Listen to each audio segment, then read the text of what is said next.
বলছি, শেষ রাতে পেহেলগাম হত্যাকাণ্ডের যে কড়া জবাব দিতেই অপারেশন সিঁদুর ইতিমধ্যে বেশ কিছু জঙ্গি ঘাঁটি সহকারে যে জঙ্গি নিধন করলো, বিষয়টা কিভাবে দেখছেন?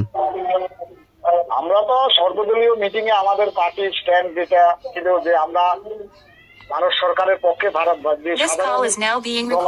ভারতীয়দেরকে যে জঙ্গিরা হত্যা করেছে, পাক মদস্থ জঙ্গিরা, সেই জঙ্গিরাকে দমন করার জন্য আমাদের পার্টির স্ট্যান্ড হলো আমরা ভারত সরকার যে সিদ্ধান্ত গ্রহণ করে সেই সিদ্ধান্তের পক্ষে আমরা ছিলাম এবং আছি, এবং আমরা খুশি যে জঙ্গি ঘাঁটিগুলোকে ধ্বংস করেছে। ভারতবাসী হিসাবে তো আমাদের খুশির বিষয়। আরো কিছু প্রত্যাশা রয়েছে সরকারের কাছে যে জঙ্গি নিধন যজ্ঞের জন্য।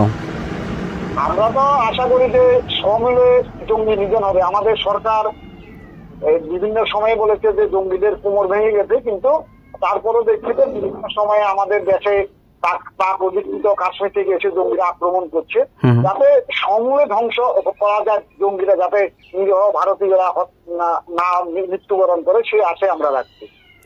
একদমই। তাহলে রাজনীতির ঊর্ধ্বে গিয়ে সর্বসাধারণ হিসেবেও আপনারা চাইছেন যে বিষয়টা মানে? হ্যাঁ, এটার তো মধ্যে রাজনীতির কোনো বিষয় নেই। এখন আমাদের সবাই ভারতবর্ষের যারা সেনাবাহিনী আছে তাদের পক্ষে আমরা আছি।